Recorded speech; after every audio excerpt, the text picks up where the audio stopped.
avant le début de notre conversation, je crois qu'on peut servir quelque chose, hein? Non, non, merci beaucoup. Vu la pertinence du sujet d'aujourd'hui, je préférais d'abord qu'on gagne le temps. Ouais. Oui, question. Vous savez, avant toute chose, nous commençons toujours par une petite prière. Toutes les louanges sont pour Allah, la paix et les saluts soient sur les prophètes, sa famille ainsi que ses compagnons et tous ceux qui les suivent. Et rappelle-moi un peu la dernière préoccupation de la fois dernière, là, c'était quoi? Oui, ma dernière préoccupation, c'était sur la tenue, sur l'habillement de la femme. On a l'impression que en islam, vous essayez de coffrer la femme, vous la mettez dans une prison permanente là. C'est cador, ce voile intégral et tout ça. La femme n'est pas libre, son corps ne prend pas de l'air. Même en temps de chaleur, vous les voyez là, couvertes. Michel, avant toute chose, je voulais te faire voir cette image. Et la vidéo date des années 60. C'est-à-dire par là, nous devons commencer par faire un rapprochement entre notre civilisation et la civilisation occidentale. Voilà. C'est juste un court métrage de moins d'1 minute que j'avais prévu à cet effet. Regardons ensemble. Avant les années 60. Et le scénario se déroule en Grande-Bretagne. Tu vois toutes ces dames dans les rues de Londres. Regarde. 1, 2, 3, 4, 5, 6, 7. Tu vois? Oui,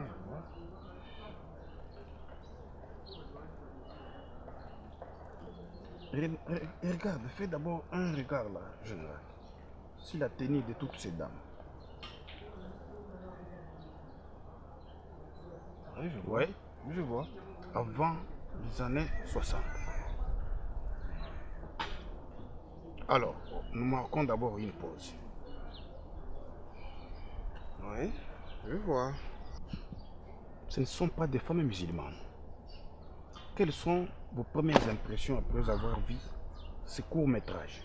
Oui, j'ai vu que c'était très beau. Que c'était très beau tous ces motifs-là. Les femmes aux larges chapeaux, les longues robes avec des manches jusqu'aux poignets. Et elles étaient très couvertes, totalement couvertes, je peux dire, sauf évidemment la partie du visage. Ok, ça c'est un. Passons au deuxième court métrage pour voir ce qui a été la femme avant l'indépendance. Là, nous sommes ici chez nous en Afrique, Oui. dans les années 60. Regardons ensemble ce deuxième court métrage.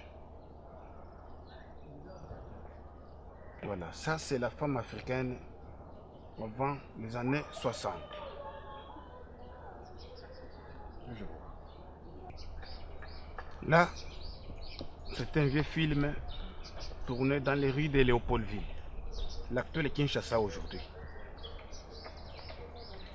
Tête couverte, habillé en pagne jusqu'aux chevilles, blouse manches longues, et ainsi de suite.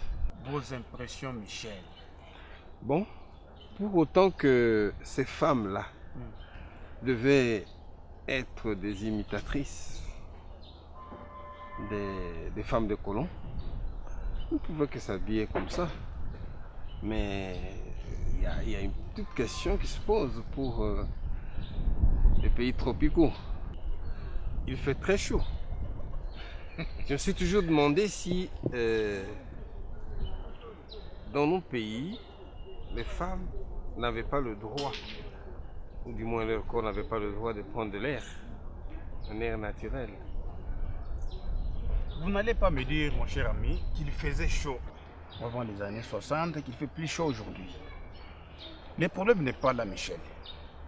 C'est à moi de vous poser cette question. Qu'est-ce qui ne va pas aujourd'hui dans la société occidentale et dans la nôtre? Qu'est-ce qui ne va pas aujourd'hui, Michel?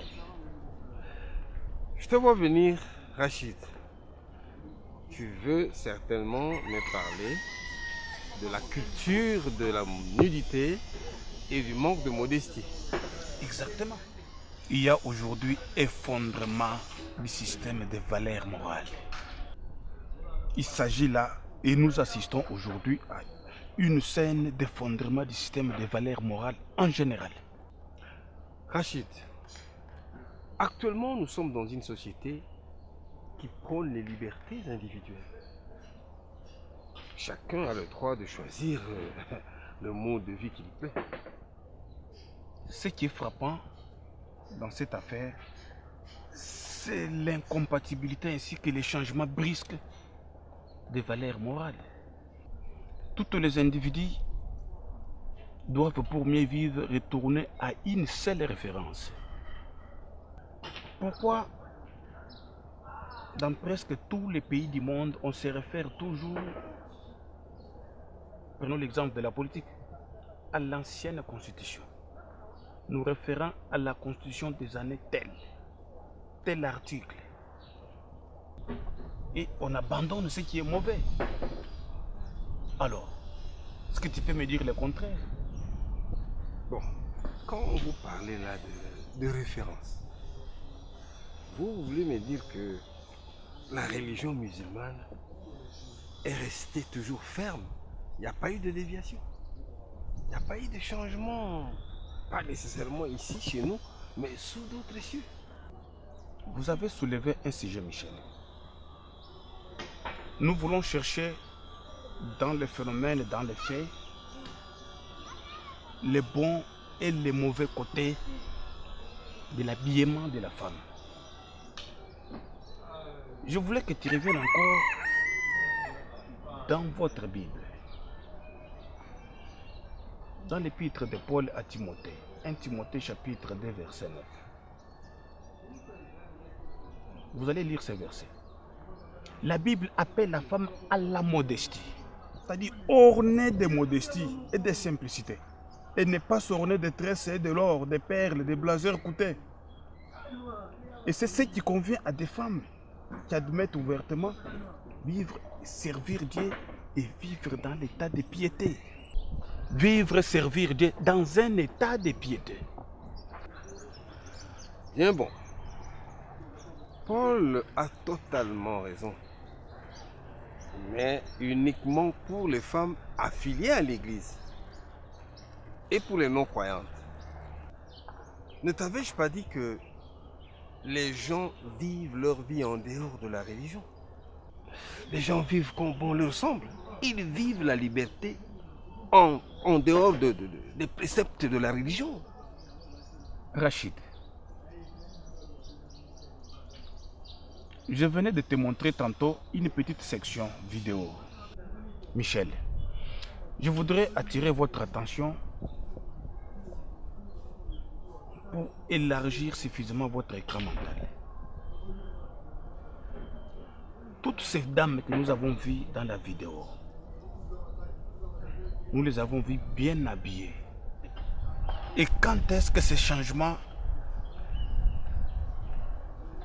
est intervenu au sein de la communauté? Pour te reposer encore une question, Michel. Qu'est-ce qui a changé? Et qu'est-ce qui a mené cette vulgarité et cette culture de la nudité pour la femme actuelle? D'après toi, tu trouves que c'est de la vulgarité? Mais moi, je peux te dire que, à mon avis, c'est quelque chose de normal. Permets-moi de revenir un peu sur les films vidéo, parce qu'il s'agit de section vidéo. Il y a des films tournés en hiver et d'autres en été. En hiver, il y a des vêtements adaptés à l'hiver et puis des vêtements adaptés à l'été. En Europe, c'est pas la même chose. Ça dépend de la température ambiante. Tout dépend du climat qu'il fait. Et tu vas me dire aussi que non, la vidéo que nous avons visualisée ensemble ici, des années 60, avant l'indépendance du Congo, ou la période post-indépendance. Et c'était au mois de juin. Or, le mois de juin, d'habitude en Afrique, c'est la saison sèche. Le matin, il fait plus très frais et la journée très chaud. Mais toutes ces femmes avaient leur tête couverte. Bien que sous la chaleur, les dames africaines que vous avez vues là avaient toutes les têtes couvertes. Et avec un habillement décent, modeste. Oui, cette modestie est relative. Les concepts de valeur, comme vous dites, changent en fonction de l'évolution de la technologie et même de la société. Bien sûr qu'il y a eu un grand développement de la science, des outils et des moyens. Mais moi, ce qui m'importe, c'est plus sur les problèmes de l'éthique, de la morale. Face à ces développements-là, l'éthique ainsi que de la morale face à ces développements. N'empêche que nous puissions discuter de cela un peu plus tard. Mais ma plus grande préoccupation est la suivante. Pourquoi vous considérez essentiellement la femme comme un corps? Michel, l'homme et la femme sont considérés chacun dans l'islam comme étant un être humain. Est composé d'un corps, d'une âme et d'un esprit. Michel, on ne peut pas ignorer l'un de ses composants, y compris ce qui est dans les composants, non seulement le corps physique, mais aussi son état spirituel. Et cet animal parlant ne peut pas progresser pour atteindre les degrés d'humanité, mais grâce à un système intégré de disciplines morales, spirituelles, et alterne la régulation sociale et juridique. Une fois atteint un niveau suffisamment élevé de connaissances religieuses ou spirituelles, Michel, qu'est-ce que nous constatons? L'esprit quitte le cadre de la religion pour sortir maintenant dans le riz, dans la société pour faire du corps tout ce que vous voulez. Nous voyons matin, midi, soir, ces femmes-là déambuler dans la nudité. Mais ce désir que tu as surnommé bestialité ne nous motive pas. S'habituer à regarder la nudité des femmes. Michel, penses-tu que cela est une vertu ou bien une valeur morale? Bon, ça dépend. Michel, le fait de regarder très souvent la nudité des femmes ou des scènes érotiques a des conséquences graves d'une personne. Comment ça? Bon, la conséquence c'est que les regardeurs seraient affectés d'un refroidissement sexuel et elle en est suivi d'autres dégâts plus que cela. Ça diminue l'orgasme et l'effet d'aller chercher d'autres stimulants en dehors de la force physique que vous avez. Et c'est ce qui pousse la plupart à l'homosexualité. Il y a des conséquences directes et lointaines, bien sûr, mais n'oublie pas que le fait que la femme s'expose tellement l'expose au crime. Alors, Michel, par là tu peux comprendre facilement que cette exposition amène la communauté, introduit dans la communauté une culture d'exploitation sexuelle. Et c'est ce qui est à la base maintenant d'un taux de prévalence élevé de cas de viol. Et en une année, là nous sommes toujours en Angleterre, ils peuvent enregistrer plus de 11% de cas de viol. En Amérique, le Centre national d'aide aux victimes et défenseurs des droits des victimes aux crimes et des viols a annoncé que le taux de viol avait atteint un niveau que chaque 1 minute 30, là nous sommes vers les années 1991. Chaque 1 minute 30, il y avait une femme qui était victime d'un viol. Comprenez que toujours aux États-Unis, vers les années 2009, les statistiques ne faisaient que s'aggraver. Allant même jusqu'à dire que non, 1 sur 3 filles dans la rue qui avaient au moins l'âge de 14 ans étaient exposées au viol. et que 61% de toutes les filles qui avaient 14 ans vers les années 2009 perdaient au moins leur virginité avant l'âge de 12 ans. C'est-à-dire les femmes qui sont violées, harcelées par leurs employeurs. Et généralement, ces genres de crimes ne sont ni dénoncés ni enregistrés. Parce que les victimes femmes elles-mêmes craignent les représailles parfois de perdre leur emploi. Ça, ce sont les conséquences liées à l'exposition de la nudité. Michel, et ces chiffres que nous relevons ici ne représentent pas toute la vérité. Parce que les associations de lutte contre les viols des femmes estiment même que non, sur 35 cas de viol enregistrés ou de crimes silencieux, il y a toutes les chances de dénoncer qu'un seul cas sur 35. Tu peux comprendre les facteurs et les conséquences de l'exposition de la nudité. Tu sais, Rachid, ce problème de viol est très complexe. Il y a des facteurs favorisants. Hein? Facteurs éducatifs, sociaux, économiques et même psychologiques. Ça, c'est vrai. Mais aussi, on ne peut pas nier que non, le plus grand facteur est l'excitation physique. Même si c'est par les regards et la vue. D'abord, ce qui attire l'attention.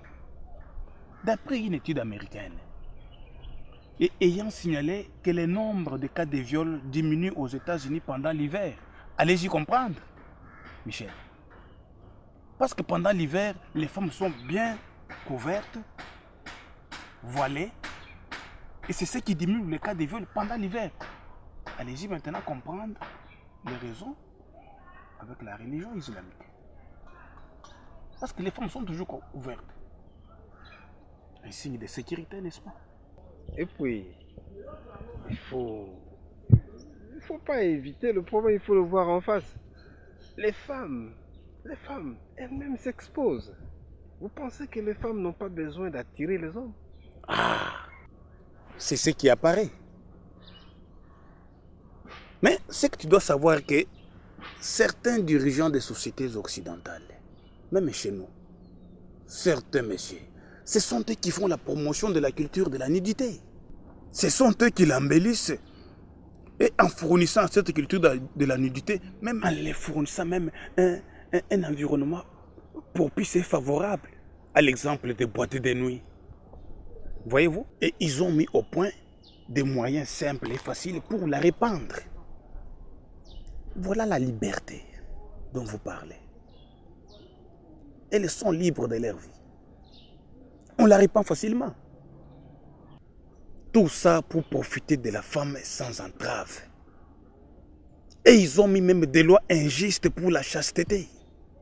Hein, Michel? Je vois la fatigue arrive. Non. Oh, nous y sommes. Alors, une question se pose. Ouais. Lesquelles parmi les deux communautés? Là, je n'ai pas encore touché à la communauté musulmane. Ouais. Les deux communautés est moralement sûre. Celle d'aujourd'hui ou celle du temps passé? C'est clair, mon cher Rachid. Mais du point de vue islamique, quelle est votre opinion là-dessus?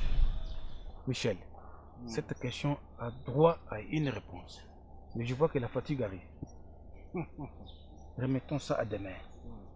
Nous allons en parler un peu sereinement. Pourquoi la religion islamique a adopté ce que tu as appelé les cachots là? Nous mettons nos femmes dans les cachots, dans ce que tu as appelé cachots. Dans une prison. Alors, vous apprendrez, vous connaîtrez la vérité. C'est pour demain. Merci mon ami.